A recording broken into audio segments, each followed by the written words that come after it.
Senhor, a tua palavra será estudada agora e nós te rogamos que o Senhor me use e esteja com cada filho teu que está ouvindo este sermão sobre esse tema apocalíptico, sobre o tempo do fim, sobre o tempo de agora. Esteja conosco, Espírito Santo, por favor. Em nome de Cristo eu te rogo. Amém. Bom, eu vou usar aqui a projeção, o PowerPoint, para a gente ler os nossos textos. Vamos lá. Bem, irmãos, a Bíblia tem coisas nela que são simples, fáceis de entender. São coisas que a gente lê e não precisa fazer um doutorado para entender o que está escrito ali. E é exatamente o que Jesus diz aqui em Mateus capítulo 11, verso 25. Jesus falou: graças te dou, ó Pai, Senhor do céu e da terra, porque ocultastes estas coisas aos sábios e entendidos e as revelastes aos pequeninos. Olha, eu deixei aqui em destaque. Deus ocultou certas coisas aos sábios e entendidos e revelou a quem? Aos pequeninos. Que seriam os pequeninos aqui no meu entendimento? As pessoas simples. Aquelas pessoas que talvez sejam como Pedro, André, Tiago e João. Pescadores e letrados, como diz lá no livro de Atos. Pessoas simples, que também podem ler a palavra de Deus e entender o que Deus quer dizer ali. Então, a minha tese é o seguinte, tese comprovada aí pelo texto bíblico. A Bíblia é para os simples, sim. A Bíblia pode ser entendida por uma pessoa até iletrada como a minha mãe, que não sabia ler nem escrever e o Evangelho chegou até ela. Mas, por outro lado, também nós precisamos entender que existem textos na Bíblia que são de difícil entendimento. Como que a gente chega a essa conclusão? A própria Bíblia diz, olha, esse texto de Pedro foi contemporâneo do apóstolo Paulo. Pedro conviveu na mesma cultura do apóstolo Paulo. Pedro viveu no mesmo período de tempo do apóstolo Paulo. E ele diz, falando dos textos, das cartas que Paulo escreveu, olha como Pedro se refere. Vamos ler.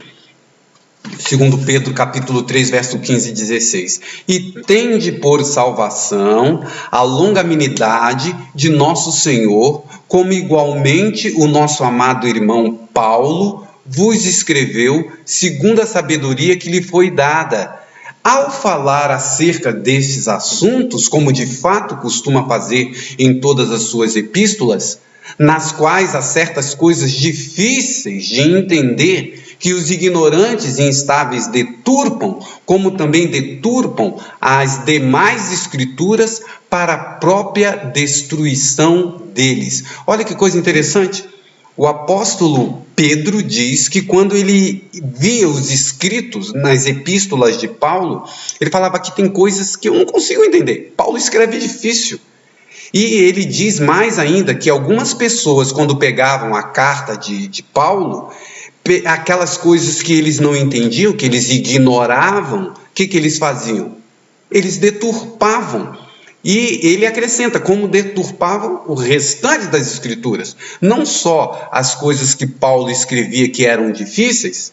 Então veja, irmãos, o meu ponto aqui é, a Bíblia é para os simples, Jesus falou, que revelou a estes pequeninos, mas a Bíblia também tem coisas difíceis de se entender. E eu ainda quero acrescentar uma outra coisa. Baseado nos escritos do livro de Ellen White, ela diz, só um minuto, ela diz uma outra coisa, irmãos. Que agora nós podemos acrescentar que existem temas na Bíblia que são impossíveis de nosso entendimento, do entendimento humano. Veja só os mistérios de Deus, eu chamo de os mistérios de Deus. Texto da Bíblia primeiro. As coisas encobertas são para o Senhor nosso Deus, porém as reveladas são para nós e para os nossos filhos. Então aqui, a Bíblia diz que existem coisas na Bíblia que é para os simples entender. Existem coisas na Bíblia que são difíceis de entender, mas dá para entender se estudar, né? Coisas que o apóstolo Paulo escreveu. Mas a Bíblia também, agora em Deuteronômio, está dizendo que existem coisas que não são reveladas, são encobertas. Aquelas que são reveladas são as fáceis e são as difíceis. E aquelas que são encobertas, Deus não revelou a nenhum ser humano esses segredos de Deus. Bom, veja só esse texto que eu quero compartilhar com vocês.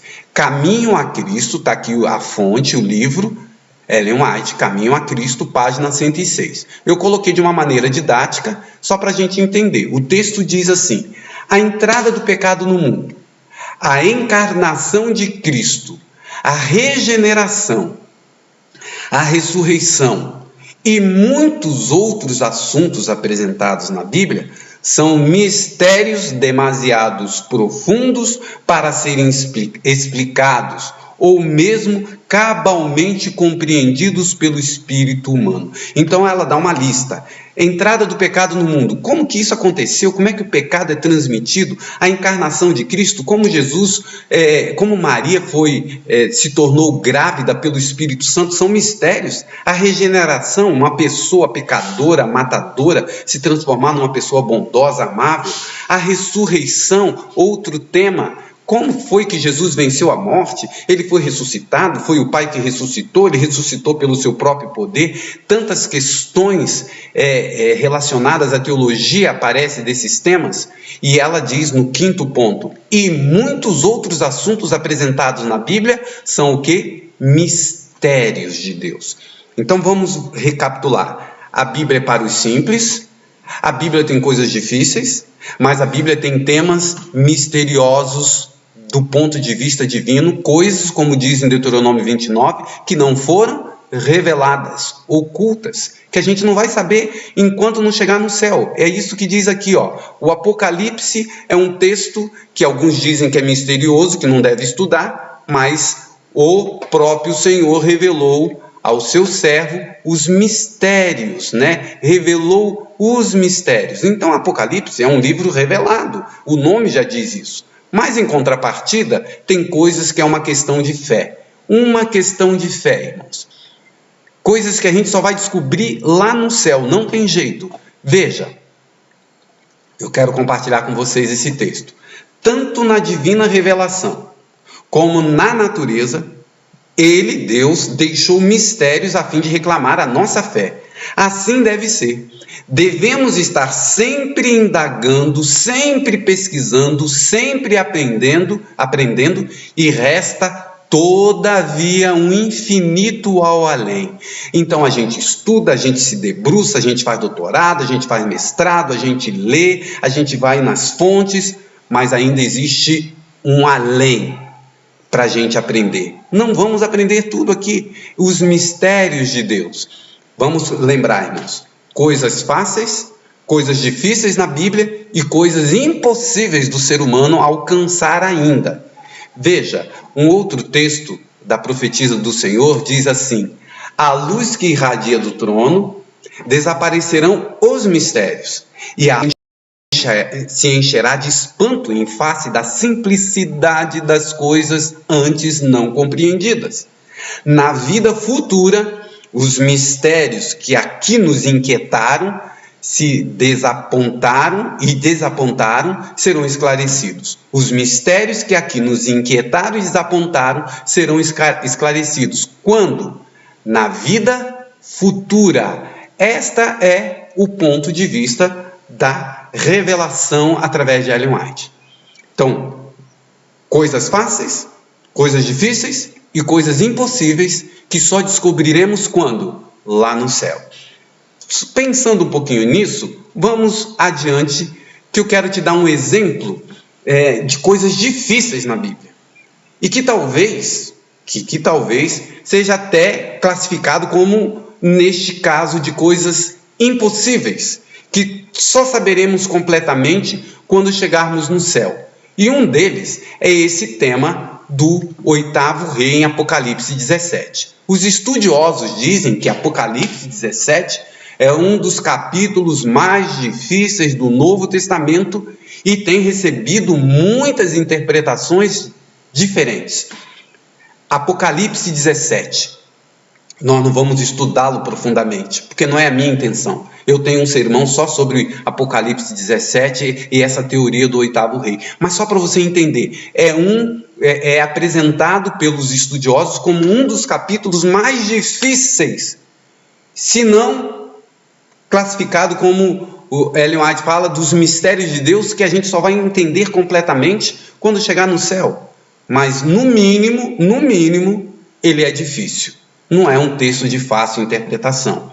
Mas o ponto que eu quero trabalhar com vocês é que em Apocalipse 17, no final das contas, existem duas interpretações oficiais da Igreja Adventista do sétimo dia que são aceitas para essa história do oitavo rei ali em Apocalipse 17, depois você pode ler.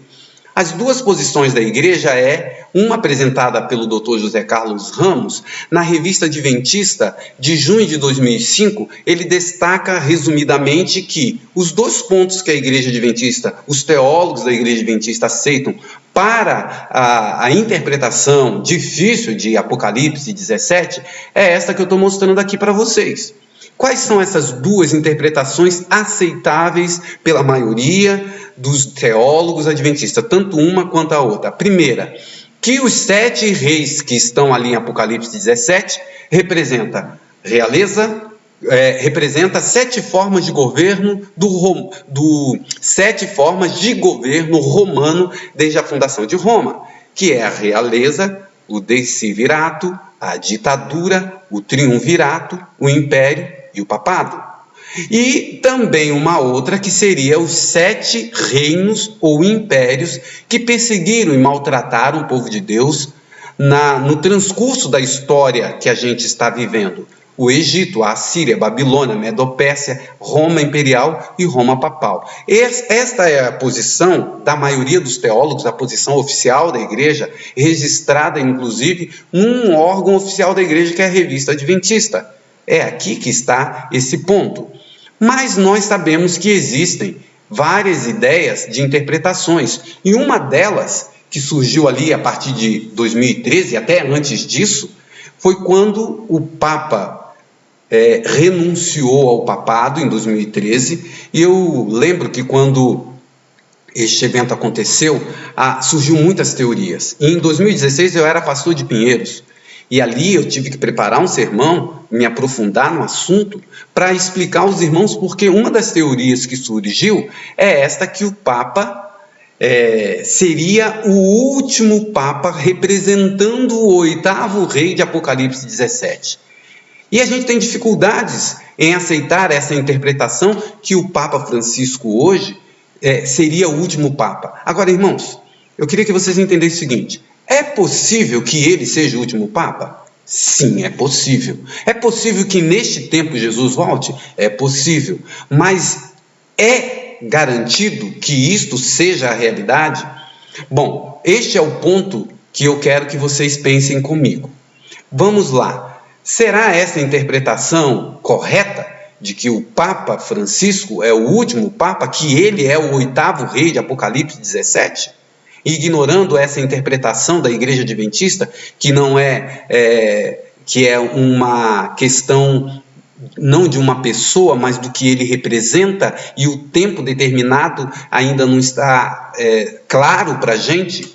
Veja, irmãos, eu queria que você raciocinasse da seguinte forma. Pense comigo, eu criei o seguinte raciocínio. Vamos imaginar, vamos hipotetizar, criar uma hipótese de que esta premissa, vamos pensar assim, vamos supor que realmente esse Papa é o último Papa, com certeza, e que depois dele não haverá outro, será a volta de Cristo. O que isso implica? Implica no seguinte, irmãos. O Papa Francisco, ele nasceu em 17 de dezembro de 1936. Hoje ele tem 84 anos. Então vamos supor que se ele vivesse até os 100 anos de idade, 84 para 100, olha quanto tempo falta. Porque ele não é eterno, ele vai ter que morrer um dia. E se o raciocínio é que ele é o último, tudo que tem que acontecer, veja, a hipótese ele é o último Papa. Então ele está com 84 anos. Se ele viver até os 100, nós estamos dizendo que tudo que tem que acontecer referente ao tempo do fim tem que acontecer agora, enquanto ele está vivo. Veja o ponto que eu quero discutir com vocês. Isto implicaria dizer que todos os eventos, decreto dominical, fechamento da porta da graça e todos os eventos que a gente estuda falando do tempo do fim, deverão ocorrer nesses próximos anos até culminar com a volta de Cristo. Ou seja, se eu suponho aqui, se ele viver até os 100 anos, é 2036 se ele vai estar com 100 anos. Então vamos supor aqui que até 2036, enquanto esse Papa estiver vivo, decreto dominical, fechamento da porta da graça, tudo isso vai ter que acontecer nesses próximos anos. Daqui a 16 anos, tudo isso tem que acontecer. Ou seja, estaríamos praticamente dizendo a data da volta de Cristo. E em Mateus, em Atos, também nos dá orientação sobre isso. Veja, estamos marcando, não estou marcando a data, a gente só está dizendo que ele é o último, mas, gente, a gente está determinando a partir do tempo de vida que ele tem, que esses acontecimentos todos têm que acontecer, porque ele é o último. E eu não consigo aceitar isso, irmão. Sabe por quê? Vou mostrar para vocês. Veja aqui o que diz a Bíblia e o Espírito de Profecia sobre marcação de datas. Mateus 24. Daquele dia e hora ninguém sabe, nem os anjos do céu, mas unicamente quem? O Pai. Eu já vi alguém fazer piada sobre esse texto, sabe? Olha o ponto que o ser humano chega. Fala assim, é verdade, o texto diz que não é nem o dia, nem a hora, mas o ano eu posso acertar. Veja a capacidade humana. E tem gente marcando a volta de Cristo para 2037, já marcou para o ano 2000, 1844, a grande decepção foi justamente que eles imaginavam que naquela data Jesus estaria voltando e houve uma decepção. E a partir de 1844 não tem mais nenhuma profecia com data específica. A última data dentro da teologia adventista que a gente aceita com data certa é 1844. Depois disso, as profecias podem acontecer ao mesmo tempo, simultaneamente. Agora veja, irmãos, nós não marcamos datas mais. E a própria Bíblia nos fala que aqui em Mateus 24, Jesus disse que ninguém sabe o dia e a hora, só uma pessoa sabe. O Pai. O Pai, no calendário dele, marcou o dia em que ele vai voltar aqui à Terra. Eu creio, irmãos, que no calendário divino está escrito o dia que ele vai voltar. Assim como o povo de Israel, infelizmente, a Bíblia diz que ele veio para os seus e os seus não o receberam, isso também pode se repetir conosco. Deus está dizendo que vai voltar. Jesus está dizendo que vai voltar. E se nós não estivermos prontos, o nosso não preparo não vai impedi-lo de voltar. Na data divina que ele marcou, ele voltará. Estando eu pronto, estando você pronto ou não. Como o povo de Israel não estava pronto, e na plenitude do tempo, como diz em Gálatas 4:4, o Pai, Deus, enviou o Filho. Não foi assim? Então veja, irmãos, aqui nós podemos ver, não há marcação de data na Bíblia. O desejado de todas as nações, página 447. Alguns há que pretendem conhecer o próprio dia e hora do aparecimento do Senhor. Muito zelosos são eles em delinear o futuro, mas o Senhor os advertiu a sair desse terreno. O tempo exato da segunda vinda do Filho do Homem é o quê? Mistério. Veja, irmãos, que aqui Ellen White usa a ideia do mistério. Lembra que a gente falou sobre a regeneração, sobre a questão da ressurreição e muitos outros temas são mistérios de Deus. E me chama a atenção que aqui ela, falando da volta de Cristo, ela usa exatamente com relação ao tempo, o dia e a hora, ela diz que isto é um mistério de Deus. Nós não sabemos, não foi apresentado em lugar nenhum da Bíblia sobre exatamente o dia e a hora da volta de Cristo. Ainda há um outro texto muito esclarecedor, mas o dia e a hora de sua vinda não foram revelados. Jesus declarou positivamente a seus discípulos que ele próprio não podia dar a conhecer o dia e a hora de sua segunda vinda. Houvesse estado na liberdade de revelar isto, Que necessidade teria então de os exortar a uma constante vigilância? Olha o raciocínio de Ellen White. Se Jesus tivesse dado o dia, a hora, o momento, o ano da sua volta, os discípulos não ficariam vigilantes, não ficariam atentos e alertas aos sinais. Era só olhar o calendário e no dia seguinte da volta de Cristo ele corria para a igreja. Então, esse aspecto a gente não pode esquecer. Vou colocar novamente os textos aqui da inspiração. Veja, esse texto, há alguns que pretendem marcar o dia e a hora da volta do Senhor. O tempo exato é um mistério, E aqui o outro texto, dizendo que o tempo exato da vinda de Deus, esse aqui, mas o dia e a hora de sua vinda não foram revelados. Devemos ficar em constante vigilância. Este é o ponto mais importante para que a gente estude aqui a palavra de Deus. Constante vigilância. E eu quero acrescentar um outro ponto que eu acho que sempre escapa quando a gente estuda esse texto aqui, de Mateus. Sabe qual é? O dia e a hora da volta de Cristo é o dia que você morrer. Irmãos, tem tanta gente preocupada com perseguição, tanta gente preocupada com decreto dominical, tanta gente preocupada com as coisas que ficam tão aterrorizados, que ele morre amanhã, ele morre hoje. E se você morreu hoje, Jesus voltou para você hoje. Esse aspecto da volta de Cristo, eu acho que é muito mais importante, porque se você estiver preparado hoje, você estará preparado no futuro. Mas se você se preparar para o futuro e hoje morrer, talvez você não esteja entre aqueles que serão salvos. Um pouquinho mais, irmãos. Olha, eu separei aqui.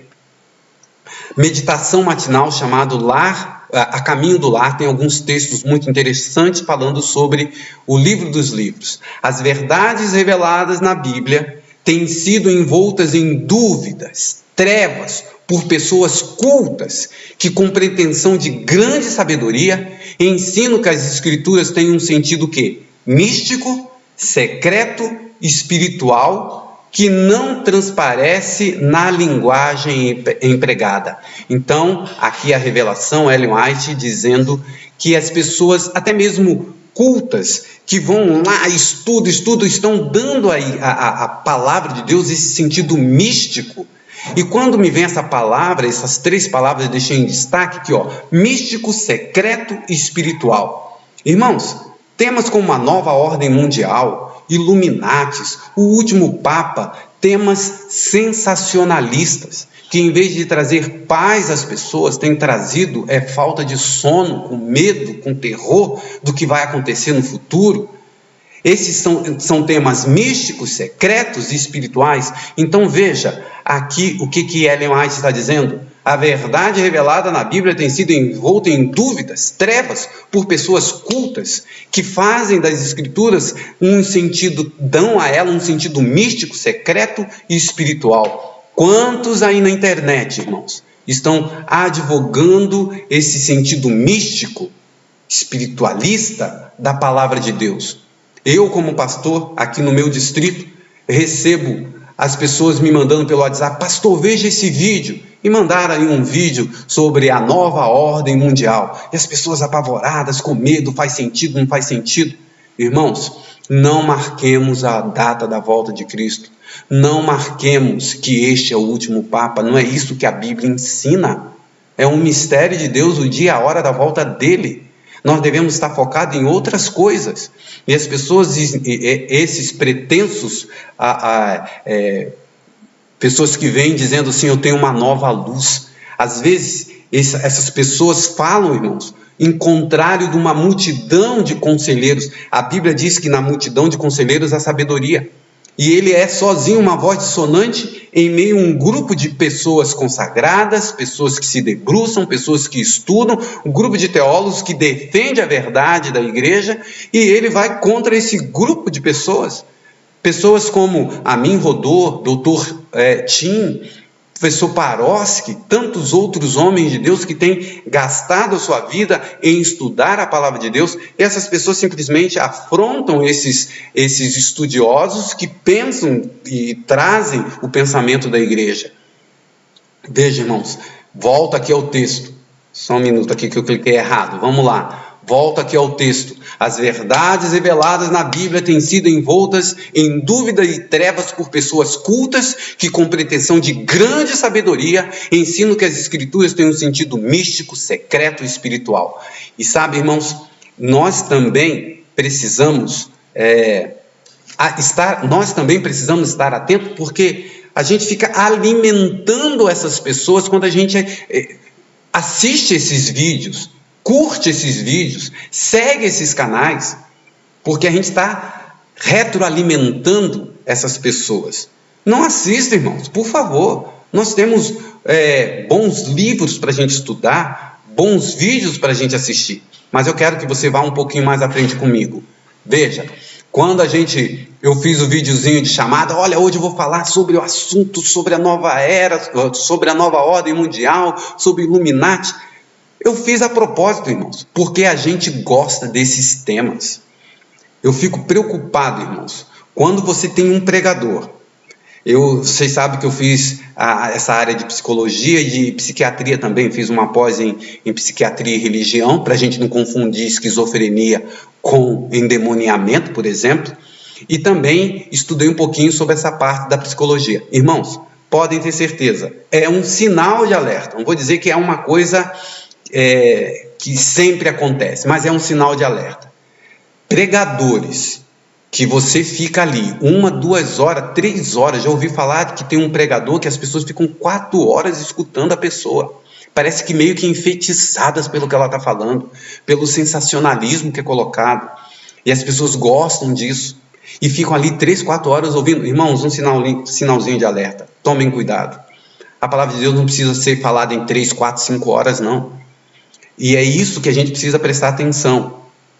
Outra coisa, irmãos, vamos um pouquinho mais. Avivamentos populares são muitas vezes conseguidos por meio de apelos à imaginação, excitando-se as emoções, satisfazendo o amor ao que é novo e surpreendente. O culto só é atrativo caso lhes ofereça algo de caráter sensacional. Há um excitamento emotivo, mistura do verdadeiro com o falso, muito apropriado a desencaminhar. A gente gosta disso, irmãos. Eu lembro, algum tempo atrás, que teve um senhor que foi falar de saúde na igreja central de Osasco, era pastor ali na região. E, irmãos, ele fez uma semana de oração sobre saúde. Ele começava a pregar 8 horas da noite, terminava 10h30 da noite, a igreja de Osasco cabe uns 500 mesmo, ninguém arredava o pé. Eu não aguentava, irmão, eu fui embora para casa, e um dia ele falou para mim assim: pastor, mas o senhor tem que ficar aqui. Eu não era o pastor da igreja, eu era capelão na época. Falei: irmão, amanhã eu tenho que dar aula às 6 horas da manhã, e o que o senhor está falando, muitas das coisas eu já sei, e algumas eu não concordo. Coisas do tipo que quem come carne não vai entrar no céu, sabe, essas coisas extremistas, mas o nosso ouvido, o povo gostava. 10h30 da noite, a igreja lotada, irmãos. Eu ficava abismado com isso. Em outro lugar, eu ouvi falar de um pregador que ele pregava sábado de manhã, o culto dele terminava 1h30 da tarde. E se alguém levantasse para sair, ele falava que estava saindo com o diabo. Essas coisas assim. E o povo ficava lá para assistir. E às vezes, irmãos, a gente faz um estudo bíblico de 40 minutos no domingo, ensinando sobre a Bíblia, e o povo fala: isso aí está muito chato. A gente parece que tem coceira nos ouvidos, como diz um texto da Bíblia, né? A gente acaba alimentando, porque a gente gosta desses avivamentos de algo surpreendente, atrativo, sensacional. Nós também temos culpa em alimentar o ego dessas pessoas que gostam de falar de coisas sensacionalistas. Preste atenção, irmãos. Vamos um pouco mais à frente. Terei aqui um texto de testemunho para ministro. Olha esse texto, Satanás aqui, falando da estratégia dele. O que ele iria fazer? Eu vou ter no terreno, como meus agentes, imagine que aqui é a fala de Satanás, homens que mantenham falsas doutrinas misturadas com justamente suficiente verdade para enganar as pessoas. Irmãos, alguns desses pretensos proclamadores de verdades novas, que falam da teoria da conspiração, que falam dos Illuminatis, irmão, muitas das coisas, eu escuto os sermões, as pessoas me mandam, eles passam lição de escola sabatina, tem canais no YouTube, irmão, muitas das coisas que eles falam é verdade. É verdade, são coisas boas. Mas no meio daquele 80% de coisa boa, põe 20% de coisa que não tem nada a ver, fora da nossa doutrina, da nossa teologia. O problema é que o ser humano, eu não coloquei aqui, mas eu tenho uma ilustração assim. Imagina aqui comigo, irmão. Você tem uma caneca com leite e uma caneca com cevada. E você tem uma caneca vazia. Irmão, se você colocar leite, cevada e misturar, o leite é a verdade, a cevada é a mentira. Você misturou os dois. Depois que misturou os dois, você consegue dizer o que é verdade e o que é mentira? O que é leite e o que é cevada nessa caneca? Pois é, essa é uma estratégia de Satanás. Colocar um monte de verdades e falar, porque chega um momento que a mente do ser humano fica assim, isso é verdade, isso é verdade, isso é verdade. Então tudo que vier agora é verdade. E acaba não julgando mais as coisas. E a gente precisa julgar as coisas. E esse texto que eu apresento para vocês, Ellen White, aqui em Testemunho para Ministro, ela diz que é uma estratégia do diabo colocar verdade com mentira para enganar as almas. Fiquem atentos, irmãos. 80% de verdade com 20% de mentira é tudo mentira. É tudo erro. Vamos voltar aqui. A caminho do lar. Uma igreja unida. Outra coisa que a gente percebe, irmãos, é que essas pessoas que apregoam essas coisas sensacionais, que tem uma verdade nova, uma luz nova, acaba trazendo desunião para a igreja. Pessoas que me escrevem dizendo, a administração está errada porque está pregando errado, isso é mentira. Mas veja, irmãos, quando Ellen White fala sobre a união da igreja, ela diz, se o mundo vir a harmonia perfeita na igreja de Deus, isso será poderosa demonstração aos olhos em favor da religião cristã. Disenções, lamentáveis disputas, julgamentos mesquinhos na igreja desonram o nosso Redentor. Tudo isso pode ser evitado mediante a entrega do próprio eu ao Senhor, se os seguidores de Cristo obedecerem a sua voz. Então, todo esse movimento acaba trazendo que as pessoas se voltem contra os líderes da igreja, contra os teólogos que estão mentindo. Desunião. Outro texto, irmãos. A união é força, a divisão é fraqueza. Quando estão unidos, os que creem na verdade presente exercem poderosa influência. Satanás compreende bem isso. Ele nunca esteve mais determinado que agora para neutralizar a verdade de Deus, causando amargura e disenção entre o povo. É o diabo que quer que a gente brigue por questões teológicas, por questões relacionais, por outras questões, desunião. E o último texto nessa linha da desunião que esses falsos pregadores trazem para a igreja de Deus, é esse texto aqui, olha só, irmãos. Olha aqui, o mundo é contra nós, as igrejas populares são contra nós, as leis da terra em breve serão contra nós. Se já houve um tempo em que o povo de Deus deve unir-se, o tempo é quando? Agora. Agora. Porque um dia as leis também serão contra nós. Decreto dominical, que seja. Então, nós precisamos de união teológica, união aonde a gente tenha um pensamento só, que as pessoas que Deus usa para estudar, para se aprofundar, estudar grego, hebraico, estudar o texto bíblico, que também nos ajudem nessa orientação, e não nós nos voltarmos contra essas pessoas, como alguns colocam. Vejam, irmãos, o pedido de um rei. Eu gosto sempre disso aqui para a gente pensar um pouquinho. Aqui em 1 Reis tem a história de Salomão substituindo o seu pai Davi. E quando Salomão substituiu Davi, a gente percebe uma coisa muito interessante, que ele fez um pedido ao Senhor. Ele pediu, dá, pois, ao teu servo um coração compreensivo, para julgar teu povo, para que prudentemente discirna entre o bem e o mal. Pois quem poderia julgar a este grande povo? Olha o que ele pede, compreensão, discernimento. Eu gosto muito dessa palavra, irmão, discernimento. Foi o que Salomão pediu ao substituir seu pai. Continuando o texto, disse-lhe Deus, Já que pediste esta coisa, e não pediste longevidade, riqueza, morte dos seus inimigos, mas pediu entendimento para discernir o que é justo, eis que faço segundo as tuas palavras. Dou-te coração sábio e inteligente, de maneira que antes de ti não houve teu igual, nem depois de ti haverá. Salomão não pediu riqueza, ele pediu sabedoria e discernimento, capacidade de saber o que é certo do errado. Esta deve ser a nossa oração, irmãos. A gente deve pedir a Deus essa capacidade. E ainda quero falar a vocês que, na palavra de Deus, o apóstolo Paulo nos chama a atenção, porque eu vou ler alguns textos, mas ele diz assim, irmãos, pelo tempo que a gente está na igreja, a gente deveria já ser mestre das doutrinas, mas a gente ainda toma leite. Leite é para criança, alimento sólido é para adulto. Vamos ler os textos para a gente pensar um pouquinho no nosso preparo pessoal. Veja, irmãos. E eu, irmãos, não vos pude falar como a espirituais, mas como a carnais, como a meninos em Cristo.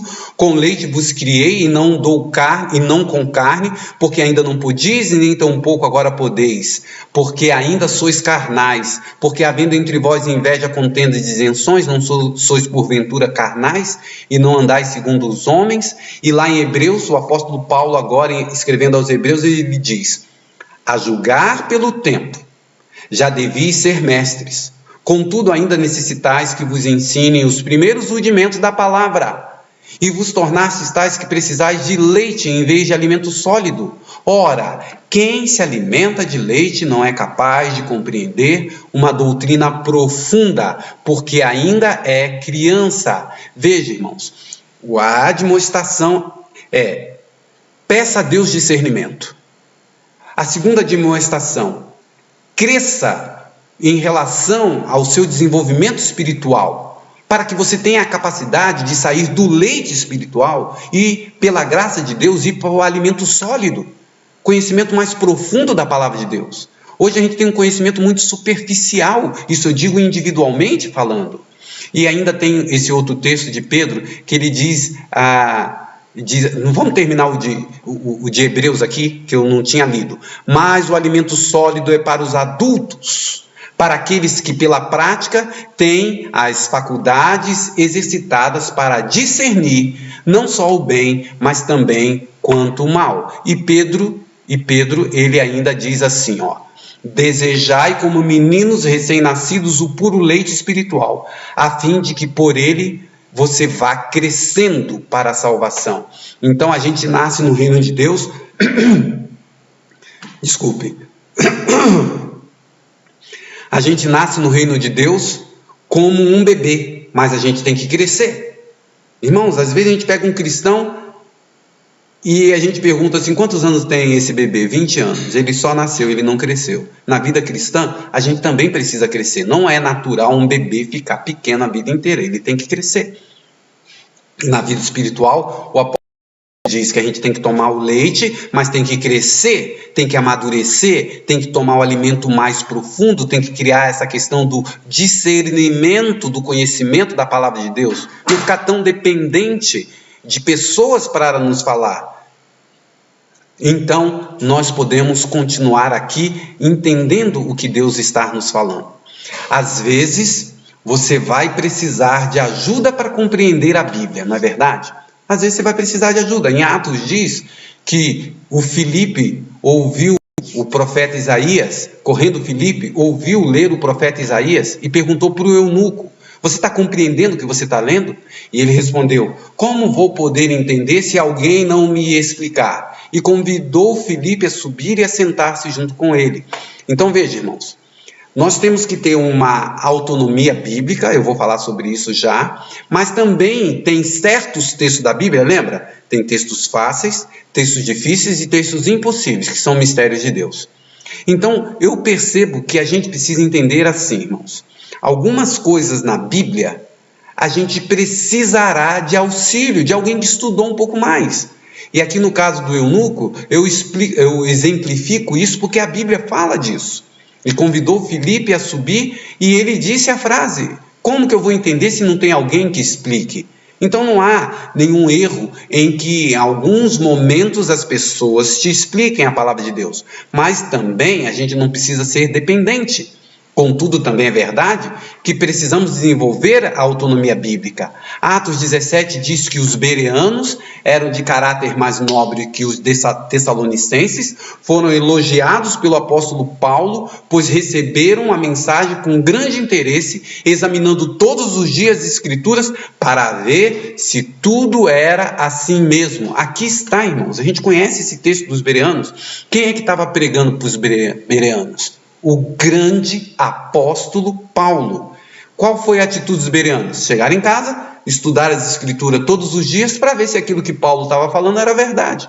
Paulo se ressentiu com isso? Não, ele elogiou a atitude deles. Essa deve ser a nossa atitude também. A gente precisa ter um Paulo, que talvez seja um instrutor, um doutor Paroski, um doutor Tim, um doutor Amin Rodô, o pastor da sua igreja, que vai te ensinar, mas isso não impede de você ir para casa todos os dias e ver, olha, voltemos ao texto, eles para ver se tudo era assim mesmo. Ao mesmo tempo que você precisa desses instrutores, você também precisa da sua autonomia bíblica para ter esse amadurecimento. E ainda mais, irmãos, veja esse texto de Timóteo. Procure apresentar-se a Deus aprovado, como obreiro que não tem do que se envergonhar, de maneira correta, que maneja corretamente a palavra de Deus. Então, individualmente, a gente tem que ter essa autonomia, porque haverá um dia que você não vai ter pastor, você não vai ter esses propagadores de mentira, de sensacionalismo, não vai ter ninguém, vai ser você e Deus. E aí eu quero te apresentar esse texto então. O povo de Deus é encaminhado às Santas Escrituras, como a salvaguarda quanto à influência dos falsos ensinadores e poder ilusório dos espíritos das trevas. Satanás emprega todo o artifício possível para impedir as pessoas de obter conhecimento da Bíblia, pois os claros ensinos desta deixam descobertos os enganos de Satanás. E olha esse texto, irmãos, esse texto eu acho maravilhoso, o Grande Conflito 598. O primeiro e mais elevado dever de todo ser racional é aprender das Escrituras o que é a verdade, e então andar na luz, animando outros a seguirem este exemplo. Com auxílio divino, devemos formar nossas opiniões por nós mesmos, visto termos de responder por nós mesmos perante Deus. Olha que texto sensacional, fantástico, irmãos. Nós vamos responder individualmente na presença de Deus. Eu não vou poder falar que o pastor fulano de tal pregou sobre os Illuminati, sobre a questão de sair das cidades, e eu acreditei e por isso fui enganado. Você tem o dever, como diz o texto aqui, de ir atrás, porque diz aqui, com auxílio divino, devemos formar nossas opiniões por nós mesmos, visto termos que responder por nós mesmos perante Deus. Haverá um tempo que não teremos igreja. Haverá um tempo que você não vai pegar o celular, o WhatsApp e falar: pastor, veja esse vídeo e diga para mim se é certo ou errado. Você vai ter que julgar. Então comece a desenvolver essa capacidade, esse amadurecimento espiritual desde já. Seja um bereano, escute e vá lá na Bíblia por você mesmo e estude profundamente também. Veja, irmãos, ainda temos aqui a questão mais importante, irmãos, é a seguinte: não é como você subsistirá no dia da angústia ou em alguma ocasião futura. A questão mais importante é: como está seu coração hoje? Você vai trabalhar hoje? Essa é a questão. Viva a vida de fé dia a dia.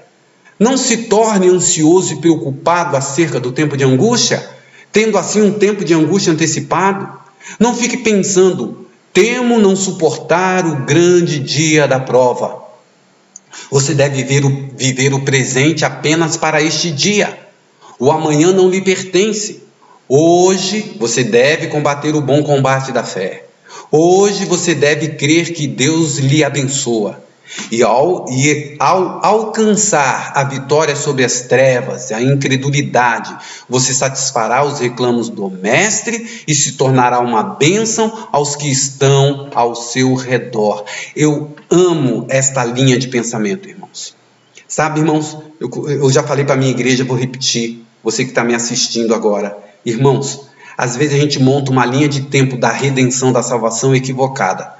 Pense comigo, a gente fala de Jesus vindo à Terra, a gente fala de Jesus se encarnando, se tornando um bebê, depois a gente fala dele vivendo aqui entre nós, sendo tentado pelo diabo, fazendo as curas, os milagres, a gente fala do seu injusto julgamento, da sua morte horrível, da sua paixão, dos seus sofrimentos. A gente fala depois na linha na linha cronológica da sua ressurreição no domingo de manhã. A gente fala da sua volta para o céu e depois parece que automaticamente a gente pula para a volta de Cristo, segunda vinda. Então a gente fala do passado e a gente pula para o futuro. Irmãos, a gente tem que prestar atenção no que está acontecendo hoje lá no céu.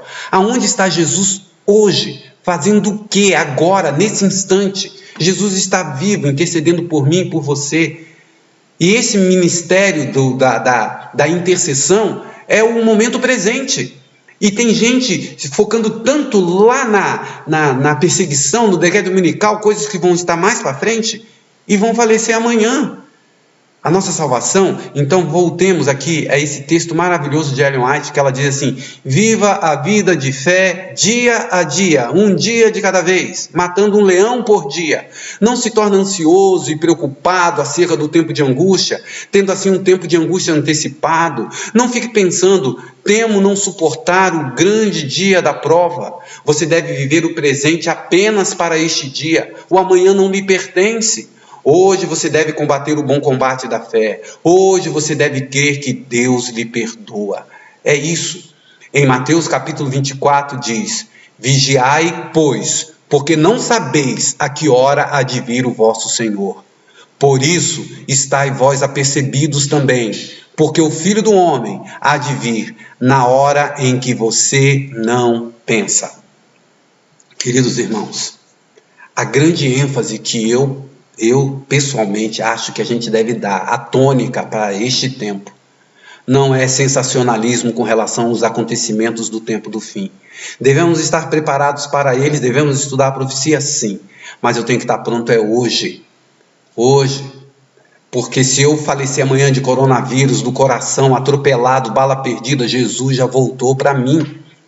Quando Jesus diz daquele dia e daquela hora ninguém sabe, ele estava falando do dia que ele vai aparecer nas nuvens do céu para nos levar, mas ele também está falando do dia que você e eu vamos morrer. Porque se eu morrer hoje, Jesus voltou para mim hoje, porque eu só vou ressuscitar no dia que ele voltar, ou para receber a vida eterna, ou para receber a condenação eterna. E nesse aspecto, mais importante do que o futuro incerto, é o dia de hoje que você tem para vivê-lo. Ser uma pessoa melhor, fazer a vontade de Deus e se entregar a Ele. Por isso, nesta manhã, eu quero que você pense, pare, irmãos, de correr atrás desses pregadores sensacionalistas que dizem que tem uma verdade nova. A grande verdade é que você precisa ser salvo hoje, agora. Entregue seu coração ao Senhor, entregue seu coração a Jesus e viva o dia de hoje nas mãos do Mestre. É verdade também, não posso terminar sem dizer isso, irmãos. Quando você conhece a profecia, como diz o texto sagrado em Lucas, o próprio Jesus disse, quando você ver essas coisas acontecerem, exultar é ficar feliz, exultação, levantar a vossa cabeça. O conhecimento da profecia não é para trazer terror e medo, é mais para trazer alegria. Mas também a gente não pode confundir, irmãos, que a paz que a gente tem ao conhecer a verdade, de saber o que vai acontecer, não pode ser confundida com a acomodação. Não pode ser confundida com inércia. O fato de você conhecer vai te trazer paz, mas você tem que também lembrar o senso de urgência da pregação de que Jesus vai voltar, que as pessoas precisam se entregar a Ele hoje, não é no futuro, hoje, e ter uma vida transformada. Que o Senhor te abençoe. Tome essa decisão de se entregar a Ele hoje, porque o dia importante para a salvação é hoje. Amém? Vamos cantar um hino. e louvar ao Senhor por esta admoestação que Ele nos trouxe. Vamos orar primeiro. Senhor, te agradecemos pela Tua palavra, por tantas explicações. O livro sagrado é maravilhoso, a inspiração que o Senhor deu a Ellen White, a profetisa do Senhor para este tempo. Nos ajuda, Senhor, a fazer a Tua vontade, não a nossa, para que o Teu nome seja honrado sempre. Abençoa os Teus filhos, salva-os, em Teu precioso nome aqui rogamos. Amém.